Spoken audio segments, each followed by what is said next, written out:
رب اشرح لي صدري ويسر لي أمري واحلل عقدة من لساني يفقه قولي رب زدني علما اللهم فقهنا في الدين اللهم بارك لنا في أوقاتنا اللهم أخلصنا لوجهك الكريم يا رب لك الحمد كما ينبغي لجلال وجهك ولعظيم سلطانك اللهم صل على محمد صلی اللہ علیہ وسلم وعلى آل محمد صلی اللہ علیہ وسلم۔ کتاب النکاح، باب اللعان۔ لعان کرنے والا حق مہر سے کچھ بھی واپس نہیں لے سکتا، یا مرد بھی نہیں دے گا، عورت بھی نہیں دے گی۔ طلاق میں تو یہ ہوتا ہے نا، مرد کو حق مہر دینا پڑتا ہے، خلا میں یہ ہوتا ہے کہ عورت نے جو حق مہر لیا ہوتا ہے وہ واپس کرتی ہے، لیکن لعان میں کوئی نہیں دے گا۔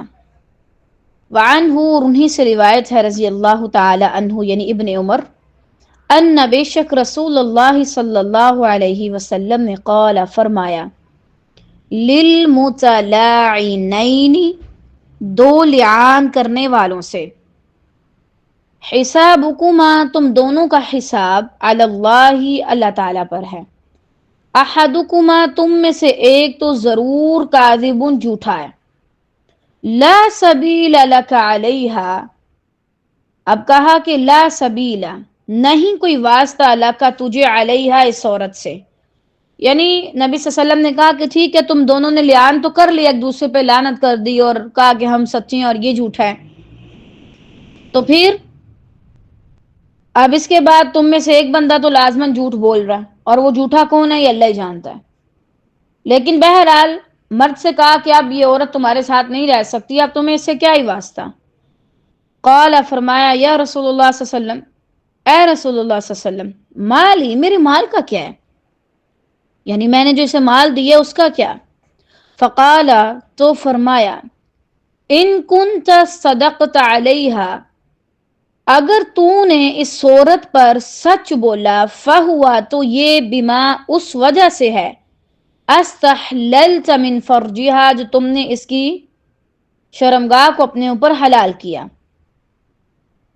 وَإِن كُنْتَ كَذَبْتَ عَلَيْهَا، اور اگر تو نے جھوٹ کہا، فَذَاكَ أَبْعَدُ لَكَ مِنْهَا، تو یہ تیرے واسطے بہت دور ہے، یعنی اگر اس نے کہا کہ بھائی جو میں نے اس کو مہر وغیرہ دیا وہ مجھے واپس نہیں ملے گا، مال وغیرہ، نبی صلی اللہ علیہ وسلم نے کہا اولن تو اگر تم نے بھائی سچی بات کی ہے، عورت واقعی جھوٹی ہے اور عورت کی کسی کے ساتھ ناجائز تعلقات ہیں، تو پھر بھی تم مال واپس نہیں لے سکتے، کیوں؟ کیونکہ تم نے اس کو، ظاہری بات ہے، استعمال بھی تو کیا ہے، اس کے ساتھ تم نے ازدواجی تعلق رکھا ہے، اس کے جسم کو استعمال کیا ہے، اور اگر تم نے اس پر جھوٹ کہا تو پھر تم کبھی بھی یہ نہیں لے سکتے حق مہر، دونوں صورتوں میں نہیں لے سکتے، تو بس ویسے ہی لعان کر کے ایک دوسرے سے الگ ہو جاؤ، اس کی کوئی شرائط نہیں ہے۔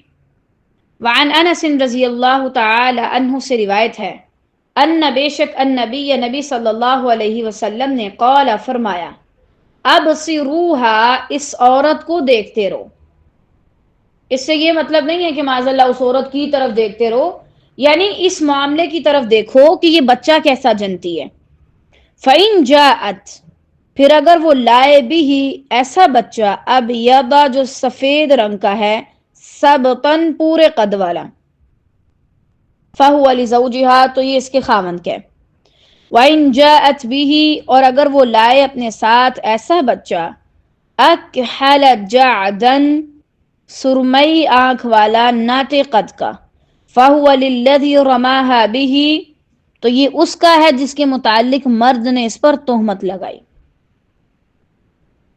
اب اس کے بعد جب بچہ ہوا تھا تو وہ خاوند پر نہیں تھا عورت کے، بلکہ اس پر تھا جس کے ساتھ تہمت لگائی گئی تھی، یعنی واقعی عورت غلط تھی۔ لعان سے آخر حد تک بچنا چاہیے، اس سے اللہ کی لعنت ثابت ہو جاتی ہے، اور قاضی بھی آخر وقت تک نصیحت کرے۔ دیکھیں دنیا کا معاملہ بالکل الگ ہے، دنیا میں دیکھیں اگر کوئی کیسا بھی انسان ہے، کوئی بڑی سے بڑی بیماری بھی لگ جائے، خدا نخواستہ تکلیف آ جائے، کچھ بھی ہو جائے، تو ایک نہ ایک دن ختم ہو جائے گی، اور بڑی جلدی ختم ہو جاتی ہے۔ وہ جو ایک نہ ایک دن ہے وہ بڑی جلدی آ جاتا ہے، پھر تو کوئی مسئلہ ہی نہیں ہے۔ لیکن جو آخرت کی سزا ہے وہ بہت بری اور باقی رہنے والی ہے، اس میں رعایت نہیں ہے، آپ اپنی جان نہیں چھڑوا سکتے۔ اس لیے احتیاط کرنی چاہیے کہ دنیا جاتی ہے تو جائے، آخرت میں کوئی ہمارا نقصان نہیں ہونا چاہیے، ہم وہ برداشت نہیں کر سکتے۔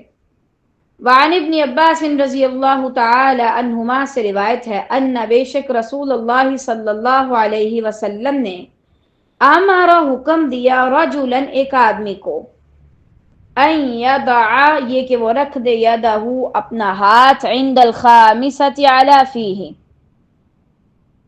پانچویں باری کے وقت جو اس پر ہے، وقال فرمایا انہا موجبہ بے شک یہ واجب کر دینے والی ہے۔ یعنی نبی صلی اللہ علیہ وسلم نے ایک شخص کو حکم دیا کہ پانچویں باری کے وقت اپنا ہاتھ مرد کے منہ پہ رکھ دے۔ کیوں؟ کیونکہ یہ اگر اس بار اس نے کہہ دیا کہ لعنت پڑے تو پھر سچ میں لعنت پڑے گی۔ ایسا نہیں ہے کہ بھائی وہ جھوٹ بول رہا ہے، اس نے لعنت کہہ دی کہ پڑے مجھ پہ خدا نہ خواستہ، تو وہ نہ پڑے، سچ میں پڑے گی۔ اس لیے سوچ سمجھ کر پھر پانچویں بار قسم اٹھاؤ۔ لعان کرنے والا اگر طلاق دے تو جائز ہے، مگر اس کی ضرورت نہیں رہتی، یعنی دے سکتا ہے، الفاظ کہہ سکتا ہے، لیکن اگر نہ بھی دے تو کوئی فائدہ نہیں، کوئی اتنی بڑی ضرورت نہیں ہے۔ جب لعان کر دیا، ایک دوسرے کو لعن تان کر دی، تو اب کس منہ سے ایک دوسرے کے ساتھ رہنا ہے۔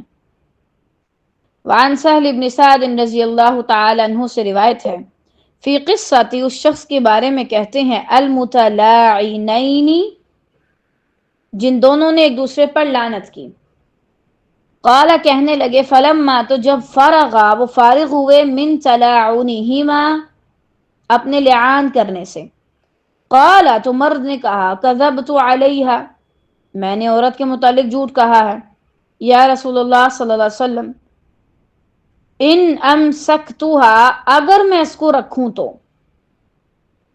یعنی لعان وغیرہ کرنے سے فارغ ہوئے تو اس کے بعد پھر اس شخص نے کہا کہ اللہ کے نبی صلی اللہ علیہ وسلم اب میں اسے ساتھ تو نہیں رکھ سکتا، اگر میں اسے ساتھ رکھوں پھر تو یہی مطلب ہے کہ میں جھوٹا تھا، یعنی لوگ تو یہی سمجھیں گے نا، اور اس کا مطلب بھی یہی ہوگا۔ اگر بھائی یہ اتنی سچی ہوتی تو میں اس پہ کیوں الزام لگا کے اس سے علیحدگی اختیار کرتا؟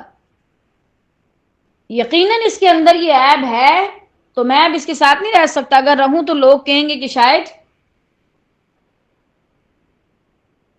خود ہی غلط تھا، عورت صحیح تھی۔ تو پھر کیا ہوا، فطلقها ثلاثا تو اس کو عورت کو 3 طلاقیں دیں، قبل اس سے پہلے ان یامرہ یہ کہ حکم دیتے اس کو رسول اللہ صلی اللہ علیہ وسلم، تو یعنی اس نے طلاق دے دی کہ اب اس کو رکھنا ٹھیک نہیں ہے، اب میں اس کو نہیں رکھ سکتا۔ آپ دیکھیں ایک عورت کی خوبصورتی، امیری، حسب نسب، اس کا علم، اخلاق، ہر چیز ماند پڑ جاتی ہے اس کے کردار کے آگے، اور اس لحاظ سے اس کا کردار صاف ہونا چاہیے۔ مردوں کو اپنی طرف مائل کرنے والی، کسی شادی کے فنکشن میں جا کے شوخیاں مارنے والی، ایسی نہیں ہونی چاہیے۔ بعض عورتوں کی عادت ہوتی ہے نا، کسی فنکشن وغیرہ پہ چلی جائیں، ایونٹ پہ، تو وہاں جا کے بھی ایسی حرکتیں کرتی ہیں بلا وجہ، مت کریں۔ اور آپ دیکھیں کہ یہ پھر کتنا بڑا جرم بن جاتا ہے کہ اس عورت نے نبی کریم صلی اللہ علیہ وسلم کے سامنے بھی جھوٹ بول دیا، کیونکہ آپ اپنے حرام تعلقات کو لوگوں کے سامنے تو نہیں لا سکتے، اور وہ مرد بھی نہیں آیا اسے رکھنے۔ یہی تو حرام تعلقات کا جو ہے نا وہ نقصان ہے سب سے بڑا، کہ اگر آپ اس کی وجہ سے اللہ کی حدود کو توڑ دیں تو وہ دنیا کے خلاف جا کر بھی آپ کا ساتھ نہیں دے گا، وہ بھی آپ کو چھوڑ دے گا۔ یہی تو وجہ، آپ دیکھیں شوہر جیسا بھی ہے وہ بول دیتا ہے ہمارا گھر کا معاملہ اس میں نہ پڑے، خود ہی سالو کرتے ہیں. لیکن جس کے ساتھ خدا نخواستہ ناجائز اور حرام تعلقات ہوں، وہ کیا کہتا ہے کہ بھائی مجھے معاف کرو، مجھے بخشو، میں اس معاملے میں کوئی مدد وغیرہ نہیں کر سکتا. تو کیا فائدہ جس کے لیے آپ اللہ کی حدود توڑ رہی ہیں، اپنا اچھا خاصا گھر برباد کر رہی ہیں، تباہ کر رہی ہیں اپنی دنیا اور آخرت، اس کو پرواہ ہی نہیں ہے. یہ کیسی محبت ہے کہ بس کوئی آئے آپ کو اپنے بستر پہ لے اور بس خلاص ختم. محبتیں بستر تک تو نہیں ہوتی نا. اسی وجہ سے اللہ تعالیٰ نے اس چیز کو حرام قرار دیا.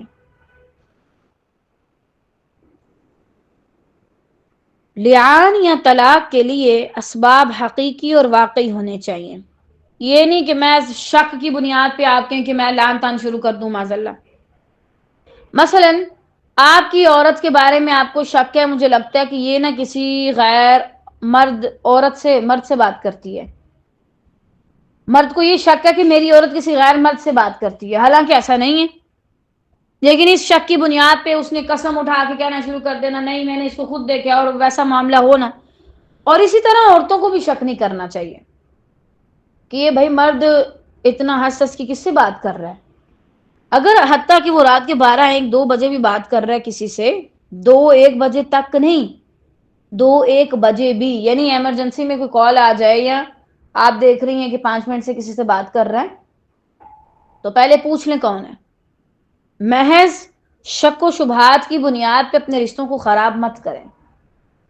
اور جہاں عورتیں شک شروع کر دیتی ہیں نا، وہاں پھر واقعی میں کچھ نہ کچھ پیدا ہونا شروع ہو جاتا ہے. آپ کے شک میں اور آپ کے یقین میں بہت بڑی طاقت ہے. یہ محض ایک جذبات اور ایک دلی معاملے سے تعلق رکھتے ہیں، لیکن اس کا اس کا اثر آپ اپنی پوری زندگی میں دیکھتے ہیں. اگر آپ کو یقین ہوگا تو آپ اس کا فائدہ دیکھیں گے، اگر آپ کو شک ہے تو آپ اس کا نقصان دیکھیں گے. وعن ابن عباس رضی اللہ تعالی عنہما سے روایت ہے ان بے شک رجلا ایک آدمی جاء آیا الی النبی، نبی صلی اللہ علیہ وسلم کے پاس، فقال کہنے لگا ان امراتی، بے شک جو میری عورت ہے نا، لا ترد ید لامس، کسی چھونے والے کا ہاتھ نہیں ہٹاتی. قال فرمایا غربھا، اس کو دور کر دو. قال کہنے لگا وہ مرد اخاف، میں ڈرتا ہوں، ان تتبعها نفسی، کہ اس کے پیچھے میرا دل نہ لگے، یعنی میرا تو اس کے بغیر دل ہی نہیں لگتا، مجھے تو بہت ڈر لگتا ہے. اب دیکھیں نبی صلی اللہ علیہ وسلم نے اس پر یہ کچھ کہا کہ تمہیں اللہ سے محبت ہونی چاہیے اور یہ اور وہ. دیکھیں اللہ سے محبت ہوتی ہے، اللہ کی محبت کے بنا کبھی بھی کوئی انسان کسی اور کے ساتھ مخلص نہیں ہو سکتا. لیکن ہمارے ہاں یہ جو ہم نے ایک عجیب سی باتیں خود ہی بنا لی ہیں کہ اگر اللہ سے محبت ہے تو کسی اور سے نہیں ہونی چاہیے. بھائی اللہ نے کب ایسی پابندی لگائی؟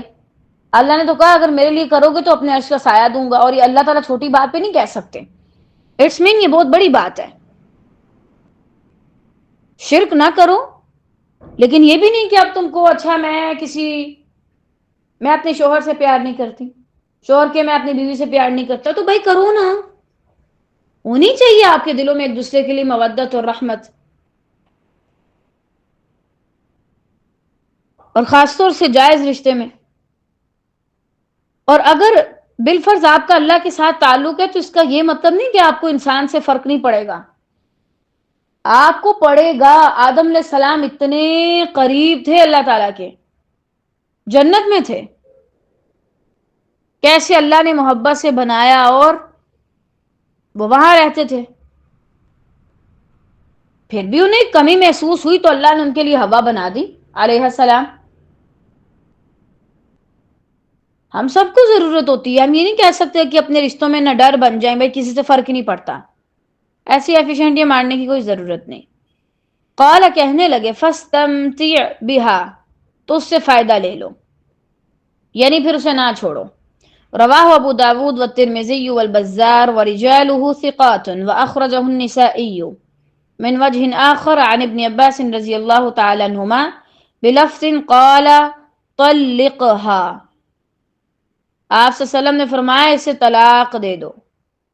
قال، اس نے کہا لا اصبر عنہا، میں تو اس پر صبر نہیں کر سکوں گا. قال فامسکھا، آپ صلی اللہ علیہ وسلم نے فرمایا پھر اس کو رہنے دو. اچھا، ہاتھ چھونے والے کا ہاتھ نہیں ہٹاتی تھی، اس کا کیا مطلب ہے؟ اس کا یہ مطلب نہیں ہے کہ معاذ اللہ وہ کوئی مردوں کی طرف اس کا دھیان تھا، رجحان تھا، یہ مراد نہیں ہے. یعنی میرے مال میں کوئی ہاتھ ڈالے بگاڑے یا لے جائے تو یہ روکتی نہیں، اس سے یہ مراد تھا. اب دیکھیں عربی سمجھنا کتنا ضروری ہے. کہاں یہ کہ بندہ یہ سوچ لے کہ اچھا اگر عورت معاذ اللہ کسی غیر محرم کے ساتھ تعلقات میں انوالو ہے تو اس کو رہنے دو. قطعاً نہیں. اس کا یہ مطلب تھا کہ وہ کوئی آتا ہے یا میرے مال وغیرہ کو لیتا ہے تو وہ اس کو روکتی نہیں ہے. بعض عورتیں ہوتی ہیں نا بہت سخی ہیں، بہت ہچکچاتی ہیں، منع نہیں کرتی، کسی کو نو نہیں کہہ سکتی. یہ یہاں سے یہ مراد ہے.